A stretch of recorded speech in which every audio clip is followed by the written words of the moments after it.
Why did Muhammad consider the ringing of bells as a satanic sign? After all, many of his alleged revelations were accompanied with the ringing of bells. Will you enlighten us, please? This question is pregnant with a lot of satanic implications that are, as we shall show to be obvious reasons, either deliberately ignored by the scholars of Muhammadan Islam or their logic escaped their intellect. Either way, we must, as always, turn our attention to the Muhammadan Muslim sources so as to gather some of the data on what pagans and even Muhammadans saw as signs associated with satanic activity. In fact, the Muhammadan literature provide criteria to know whether a person is possessed and or whether that individual is a sorcerer. We will then use these criteria to see whether Muhammad falls within the category of a person possessed or of a sorcerer.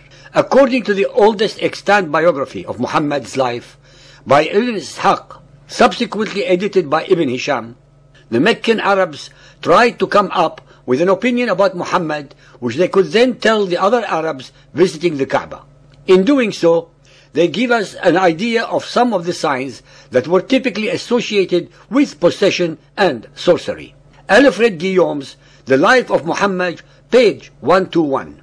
When the fair was due, a number of the Quraysh came to Al-Walid bin Al-Mughira, who was a man of some standing, and he addressed them in these words: "You speak, and I will listen." They said, "He is a kahin." He said, "By Allah, he is not that, for he has not the unintelligent, murmuring, and rhymed speech of the kahin." "Then he is possessed," they said. "No, he is not that," he said, "for we have seen possessed ones, and here is no choking, spasmodic movements, and whispering." "Then he is a poet," they said. "No, he is no poet, for we know poetry in all its forms and meters." "Then he is a sorcerer." "No, we have seen sorcerers and their sorcery, and here is no spitting and no knots." "Then what are we to say, O Abu Abdul Shams?" they asked. He replied, "The nearest thing to the truth is your saying that he is a sorcerer, who has brought a message by which he separates a man from his father, or from his brother, or from his wife, or from his family." Ibn Ishaq, in his Sirat Rasulullah, page 204, confirming the statements above, reports, "When the people came together to plight their faith to the apostle, Al-Abbas al-Ansari pointed out, 'O men of Khazraj, do you realize to what you are committing yourselves in pledging your support to this man? It is to war against all and sundry.'"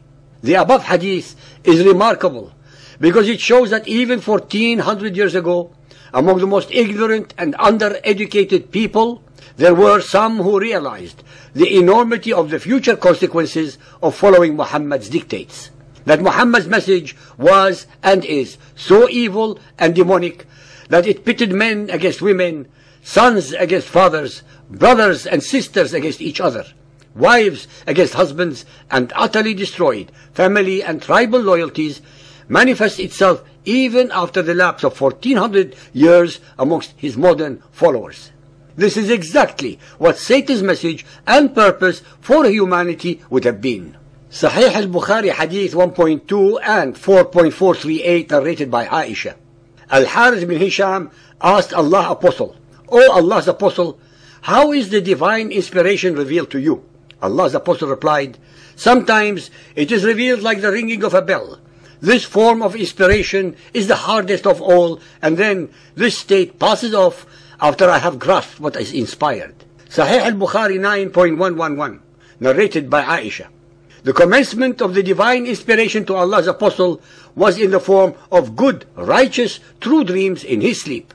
The angel came to him in it and asked him to read. The Prophet replied, "I do not know how to read." The Prophet added, "The angel caught me forcefully and pressed me so hard that I could not bear it anymore. He then released me and again asked me to read, and I replied, 'I do not know how to read.' Thereupon he caught me for the third time and pressed me and then released me and said, 'Read in the name of your Lord, who has created man from a clot.'" Then Allah's Apostle returned with the inspiration, his neck muscles twitching with terror, till he entered upon Khadija and said, "Cover me, cover me." They covered him till his fear was over, and then he said to Khadija, "O Khadija, what is wrong with me?" Then he told her everything that happened and said, I fear that something may happen to me. And the divine inspiration was also paused for a while, and the Prophet became so sad, as we have heard, that he intended several times to throw himself from the tops of high mountains, and every time he went up to the top of the mountain, in order to throw himself down, Gabriel would appear before him and say, O Muhammad, you are indeed Allah's apostle in truth. Whereupon his heart would become quiet, and he would calm down and return home. And whenever the period of the coming of the inspiration used to be long, he would do as before, but when he used to reach the top of the mountain, Gabriel would appear before him and say to him what he had said before. Believers and unbelievers, the above show that, contrary to what Aisha said, these dreams were anything but good. The Muhammadan traditions also speak out against the use of bells, since they are allegedly the instruments of Satan. The traditions even say that angels will not attend those who carry bells. Al-Muwatta Hadith 49.39, pulling off necklaces and bells from the necks of camels. Yahya related to me that Abu Bashir al-Ansari told him that the Messenger of Allah said, do not let a single string necklace or any necklace remain unbroken on the neck of a camel. Sunan Abu Dawood 4218, narrated by Umar ibn Khattab. Ibn Zubayr told that a woman, client of theirs, took Zubayr's daughter to Umar ibn Khattab wearing bells on her legs. Umar cut them off and said that he had heard the Apostle of Allah say, there is a devil along with each bell. Sahih Muslim Hadith 5277, narrated by Abu Hurairah. Allah's Messenger said, angels do not accompany the travelers who have with them a dog, and the bell is the musical instrument of Satan. According to the Sahih Hadith, blowing or making notes is a work of Satan. Sahih al-Bukhari 2.243, narrated by Abu Hurairah. Allah's Apostle said, Satan puts 3 knots at the back of the head of any of you in his sleep. On every knot, he reads and exhales the following words.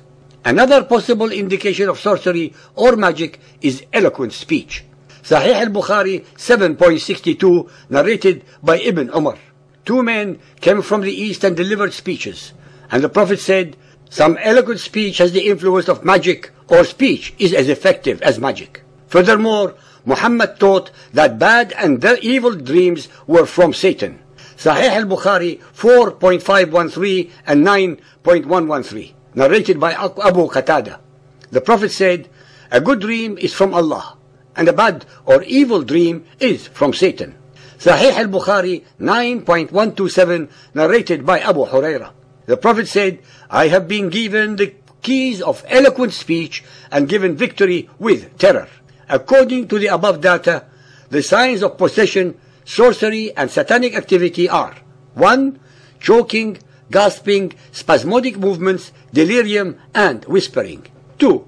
Unintelligent murmuring and rhymed speech. 3. Spitting and blowing and making knots. 4. Eloquent speech. 5. Bad and evil dreams. 6. The use of bells. Muhammad manifested almost all the signs of one who was possessed, since he often had spasmodic body movements and major changes in physical demeanor. He was also seen to be moving his lips, due to the so-called revelation being impressed upon his heart, which he tried to then memorize. After skimming through the Muhammadan Muslim data, we can now make some closing observations. Muhammad's religious experiences and practices mirror all the criteria establishing possession and sorcery. Let us carefully note the following. Did Muhammad experience some form of choking, gasping, spasmodic movements, delirium, and whispering when the so-called revelations came to him? Yes. Did Muhammad use spitting and blowing? Yes. Did Muhammad claim eloquence, boasting to be the master of eloquent speech? Yes. Were Muhammad's dreams frightening and terrifying? Yes. Did these dreams cause Muhammad to fear that he was possessed, whereby he even contemplated suicide? Yes. Did the revelations sound as the ringing of bells? Yes. Did Muhammad and others associate bells with Satan? Yes. What makes this all the more amazing is that the Quran cites the unbelievers as accusing Muhammad of being a man possessed and bewitched. I would like to point out the obvious, that these are the criteria from the Muhammadan Muslim sources, These are not criteria culled from the enemies of Muhammad.